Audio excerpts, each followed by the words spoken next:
Right now on News 3, caught on camera, police are asking for help identifying a trio of teenagers who crashed an SUV. Plus, new official numbers from U.S. Immigration and Customs Enforcement carrying out more than 80 arrests in Wisconsin over just the last 4 days. And later, ahead of schedule, a major interstate project in Rock County now slated to be done a year ahead of time. This is News 3 at 10. Thanks for joining us tonight. A car accident at a busy Madison intersection is shining the spotlight once again on vehicle thefts in our community. The entire ordeal caught on camera. Our Keely Arthur spoke with police and breaks down the incredible video. They're driving really fast, they blow a red light, and they smash into an innocent person. Shocking video released by Madison police. 3 teens in a stolen vehicle plow through another car at Gammon and Mineral Point. Those young men who were in the stolen SUV bail out and take off running. The number of stolen vehicles in the city of Madison is climbing, 246 so far this year. The perpetrators, a relatively small group of minors. Around 30 young people that our crime analysts have identified who are really causing the lion's share of a lot of our crime out there. Many of whom are now repeat offenders. I can tell you that there's a good deal of frustration on the behalf of our police officers and our detectives and our burglary crime unit because we are arresting these people, but they're continuing to commit these crimes. Kids are continuing to find a thrill in taking cars. After a year of trying options outside of corrections without much success, Dane County Juvenile Court Administrator John Bauman says they are turning to what he calls a last resort. 13 minors in Dane County are now serving time at Lincoln Hills and Copper Lakes facility, far more than in the past 3 years. A locked correctional environment is unfortunately where some need to be for a period of time because that behavior just hasn't stopped. The deterrent authorities hope stops something far worse than this. Obviously, as you can see from this video, they're not good drivers. From happening. We're very fearful that they might get seriously injured or killed, or they might seriously injure or kill someone else. So far, that hasn't happened, but it's just a matter of time. And so Now, there weren't any severe injuries in this accident, but it does expose some of the weaknesses in our criminal justice system. Both police and Dane County Juvenile Court officials say there is reluctance from some officials to place teens in correctional facilities, Eric, because of the issues that have surfaced in our state. Keely Arthur reporting in our news center tonight. Keely, thank you. New information tonight following the recent ICE activity across the state. Tonight, U.S. Immigration and Customs Enforcement says it has made 83 arrests during a 4-day enforcement surge in Wisconsin. According to a press release, they made arrests in 14 counties, including Dane County, where 20 were arrested. In total, more than half of those arrested had prior criminal histories. 16 had no previous criminal convictions. 21 others re-entered the country after having been previously deported. The Madison School District says students are safe from ICE activity on school grounds. ICE, they say, cannot contact students at school without a parent's permission. By law, all students have the right to a free education regardless of immigration status. The district also has an internal work group to help immigrant families get extra help. The Verona Area School District also offering similar support for students. The district confirming some of the people detained are parents or family members of students in the district. A busy night tonight for the Madison Common Council. 20th District Alderman Matt Fair was honored for his actions when he helped rescue 2 people from a car that was stuck in rushing water during last month's flooding. Right now, the council is considering a proposal to build a 9-story hotel on State Street. The $43 million proposal would have 130 rooms, which would include a first-floor restaurant, a rooftop terrace and bar. Plans do not include parking, something people have expressed their concerns about. Well, let's turn it over to weather now. Chief Meteorologist Gary Canalti with our first alert forecast. Gary? Eric, we had a line of thunderstorms roll through here this afternoon. That has swept off to the east of us, and now it's the cooler air that's starting to move across the southern part of the state. That line of storms now already in central and eastern Michigan, heading toward the Detroit area after sweeping through Madison about 4 o'clock this afternoon. You can see it across southern Wisconsin. No real heavy precipitation. There's a little mist out there, but that's about it. High temperatures before the storms arrived hit 82 in Milwaukee, 81 in Kenosha, 80 in Sheboygan, and 76 in Madison. But to the northwest, temperatures were in the 60s when the rain started. Now those temperatures have really fallen. Here in Madison, we're at 56 degrees. Milwaukee still in the low 60s, but to the west, temperatures already in the upper 40s out toward the La Crosse area.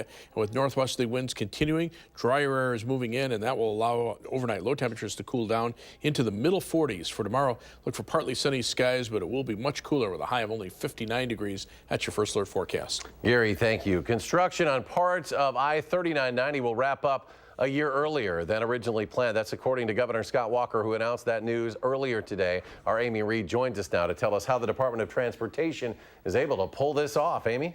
Yeah, Governor Walker said today that DOT found a way to save $250 million in projects throughout the state. He said that will move up 67 projects, this one on the interstate being one of them. I talked to a group today in Janesville where this covers that said they're thrilled to hear the news.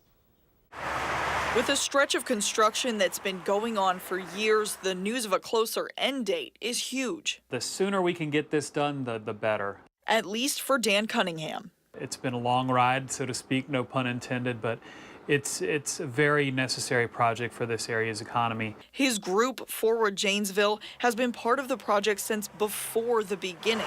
They pushed for the project, and he's such a fan, he still keeps the golden shovel from the groundbreaking in his office. To hear it will be finished a year earlier than they thought. It's terrific news. It's very gratifying in that it will be the culmination of a lot of work when this project gets done. It is clearly an important corridor. Governor Scott Walker announced the news today in a press conference. He said because the Department of Transportation trimmed $250 million in their many projects, they were able to pass the savings along in time. Instead of the original fall 2021 estimate, the Janesville to Edgerton section is now slated to wrap up by fall 2020. This is an incredible project. It's one that people have talked about for years, not only because of transportation, because of safety, because of commerce, and because of tourism. Cunningham said it's great news for Janesville, which has seen multiple businesses, both Fuddruckers and Quaker Steak, close because of construction. He said he and his team were already working on a way around it, a new app for businesses to reach customers. But now that the Department of Transportation has sped things up, he said it's time to put the pedal to the floor. It's all in the early stages, but now that it's being accelerated, I guess I gotta get on it. The Department of Transportation said the bid letting for this stretch from Janesville to Edgerton will open up in March of 2019. Governor Walker said the savings from this will free up $70 million that can now go to other projects. Amy Reed reporting in studio with us. Amy, thank you. Security official for the U.S. Department of Homeland Security says no new threats against election security in Wisconsin have been detected ahead of the November midterm election. Wisconsin was one of the states targeted by Russian hackers before the 2016 races. Federal and state officials have said Wisconsin's election systems were not compromised, but the State and Elections Commission have taken numerous steps since then to increase security. The Senate Judiciary Committee may vote on Supreme Court nominee Brett Kavanaugh Friday after they hear from Kavanaugh and his accuser on Thursday. The 11 Republican men who sit on the committee have hired a female lawyer to interview Christine Blasey Ford, the first of now 2 accusers against Kavanaugh. The full Senate could hold a confirmation vote sometime next week. Bill Cosby's fall from grace ended today in a Pennsylvania courtroom, being led away in handcuffs. The judge sentencing the 81-year-old comedian to 3 to 10 years behind bars for drugging and assaulting Andrea Constant back in 2004. More than 60 women have accused him of sexual misconduct. Cosby's attorneys asked the judge to let him go home while he appeals, but the judge said no, that Cosby could possibly be a danger to the community. He also labeled Cosby a sexually violent predator, implying a mental disorder. In Madison, the Uber driver accused of knocking a woman unconscious and sexually assaulting her in the backseat of his car has pleaded guilty to 1 charge against him. It happened in November of last year. 36-year-old Dode Mensa of Fitchburg pleaded no contest to substantial battery. A charge of second-degree sexual assault was dismissed. His sentencing is scheduled for tomorrow. We're hearing today from the CEO of WTS Paradigm. For the first time since the workplace shooting in his Middleton software company, he says the company is offering support services to employees and allowing them to come back to work whenever they are comfortable. It will take time for our WTS family to fully recover and heal, but we are thankful to have the support of each other and the community as a whole. We will find the strength to recover and move forward.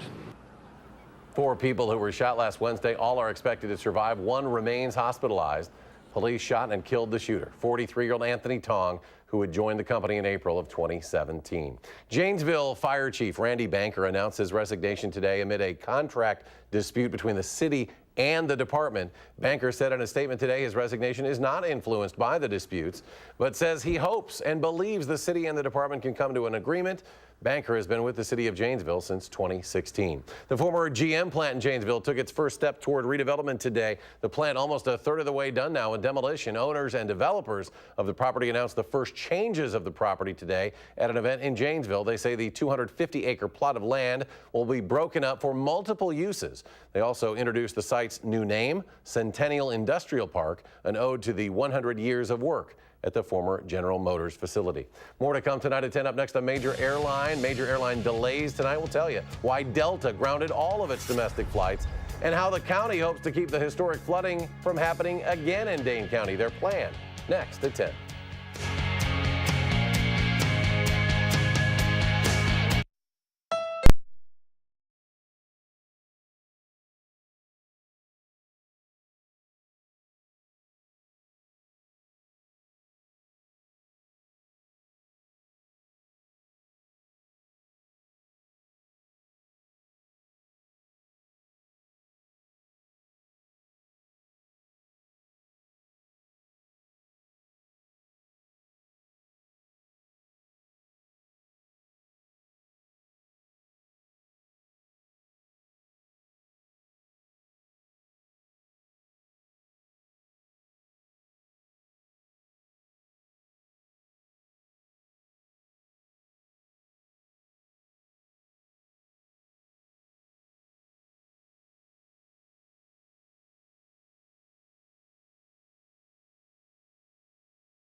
Welcome back. Delta Airlines online systems are back up and running at this hour after a brief outage caused the airline to delay all domestic flights. It's unclear exactly how long the ground stop lasted, but it appeared to be for at least an hour. The airline says international flights and flights that were already in the air were not impacted. Starting in January, Dunkin' Donuts will drop the donuts from its name. The makeover, part of the company's efforts to relabel itself as a beverage-led company. that focuses on coffees, teas, and to-go food, including but not limited to donuts. Dunkin' says that beverages, especially coffee, make up 60% of the company's U.S. sales. The sequel to the popular Netflix documentary, Making a Murderer, will premiere next month. The first looked at the arrest and trials of Stephen Avery and his nephew Brendan Dassey, who are serving life sentences for the death of Wisconsin photographer Teresa Halbach. Her remains found at a salvage yard owned by the Avery family in Manitowoc County. The series caused many to petition for the release of both Avery and Dassey. Making a Murderer 2 debuts October 19th. After the recent historic flooding, the Dane County Board of Supervisors allocating millions of dollars to help in flood recovery and prevention efforts. Announced today, $18 million will be put toward stormwater management, river flow improvement, water level analysis, highway improvements, sandbagging machines, as well as emergency housing and more. County Executive Joe Parisi says he thinks the money dedicated to the effort will help tremendously, but still needs the community's help in the relief efforts.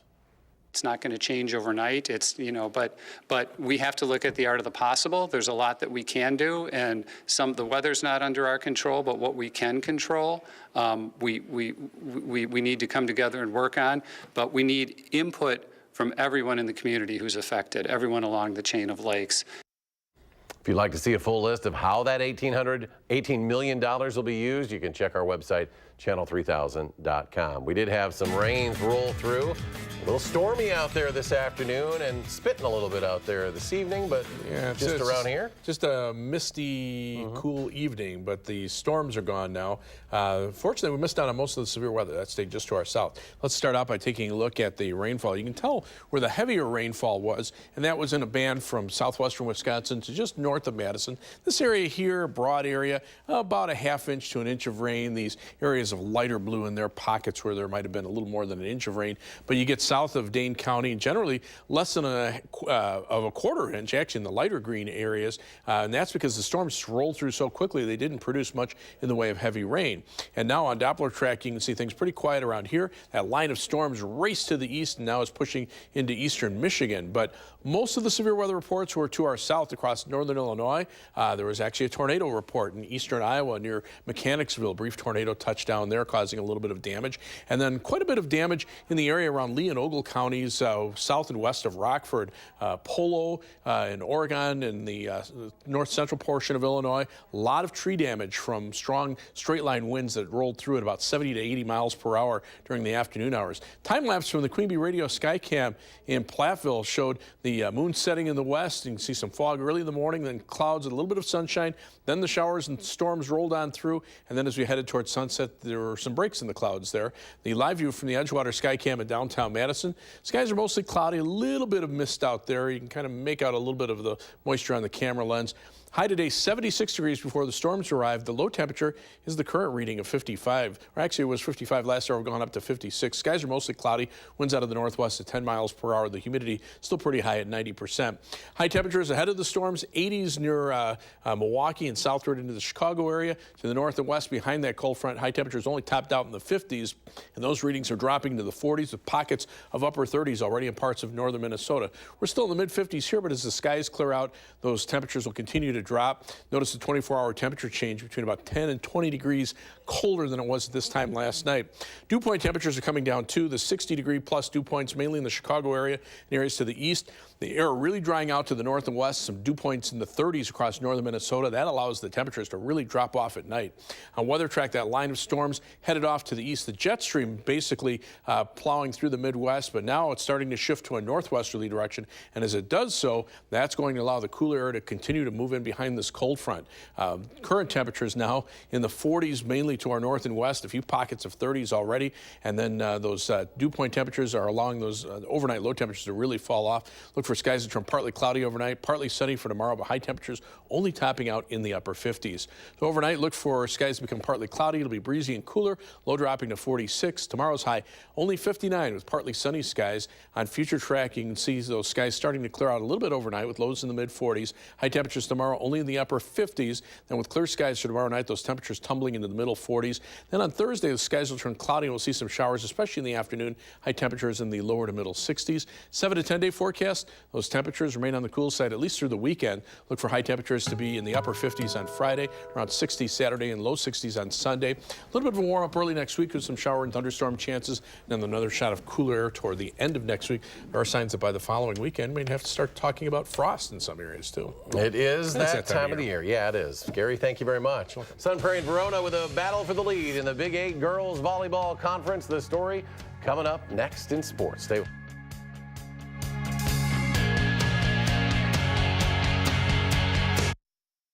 News.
Last year, the Brewers' run at a playoff spot ended in St. Louis. This year, the Brewers are hoping to finish the job and wrap up a playoff spot in St. Louis against the Cardinals. Brewer had a 6-0 lead at one point tonight, but it was 7-4 here, and Tyler Williams wiggles off the hook. A double play with the bases loaded keeps the Brewers in the lead. Then they hope for some insurance, and in the 8th, they just got it. Ryan Braun hits his second homer of the game. Jesus Aguilar is also homered. He now has 34. Looking good for the Brewers as they play late in St. Louis again tonight. 8th inning, Brewers 9, Cardinals 4. They'll have one more game at Busch Stadium tomorrow night. At Wrigley Field, the Pirates are leading the Cubs 6-0. So the Brewers could be a half game behind the Cubs if that all holds up. And in Colorado, the Rockies lead the Phillies 8-3. The Badger men's hockey team is on the ice for the 2018-19 season. Tony Granado's team opens the year with an exhibition game against the University of Victoria Sunday, October 7th. There are 9 freshmen on the roster, but they make the future bright. I think it's a group of a class that can give us a really good foundation for a long, long time. Their work ethic, their character, the kids that we've recruited now for the last couple of years, so we know them. So it's not like, kids that we just decided to come here. They've committed a while ago. We've had a chance to get to know them. They've gotten to know us. And I think they've come in here, and our upperclassmen, and especially our leadership at Tischke and Malone, our captains and older players have welcomed them in. The Badger women's hockey team has its season opener Friday night at 7 against Lindenwood at LeBon Arena. They're celebrating the 20th season of Badger women's hockey, 20 years that have included 7 conference championships and 4 national titles. Mark Johnson's been the head coach since 2002. My crystal ball 20 years ago, would the program be in this position and would be this far along with women's hockey, it would have been tough to predict that, but it's in a great place. A lot of appreciation to our fans who are willing to come out and watch our players play. The whole thing just puts a big smile on my face, and certainly appreciate a lot of the input from everybody around our athletic department, our coaching staff, and the people that have, directly impacted our program. But it's in a great place. The Packers are placing cornerback Devon House on injured reserve. House is headed for shoulder surgery. The Packers play the Buffalo Bills at Lambeau Field Sunday at noon here on Channel 3.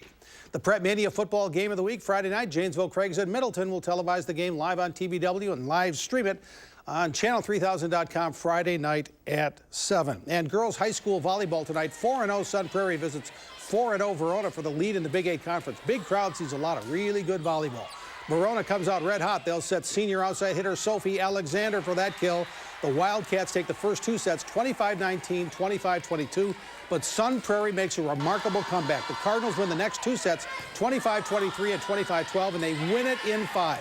K.J. McNabb will finish on that point. Sun Prairie gets first place in the conference. They're 26-5 this season, and that's Verona's only their second loss of this season. And we'll be right back. Okay.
Some breaking news right now at 10. The Madison Common Council has approved that proposal to build the hotel at the top of State Street. $43 million, 130 rooms. It'll include a first-floor restaurant, rooftop terrace, and bar. There were only 2 votes against that proposal. There is no word yet on when construction will begin. We want to go to Gary. One final check of our forecast tonight. Chilly out there already. Temperatures are in the middle 50s here in Madison, but already dropping into the 40s out closer to La Crosse, where the skies are clearing out. And for tomorrow, look for high temperatures only in the upper 50s, be in the low 60s. Some shower chances Thursday afternoon. Another chance of showers Friday afternoon with highs in the upper 50s. Around 60 for the weekend. Some thunderstorms Monday, and then temperatures around 70 for the early part of next week, but turning colder again by the end of next week. All right, we're going to have a little race to the finish here, right? And it's getting good. Sunday's the last day. Looking really Could go to Sunday. It's going to be exciting. Wow. Thanks for joining us for News 3 at 10. Have a great night.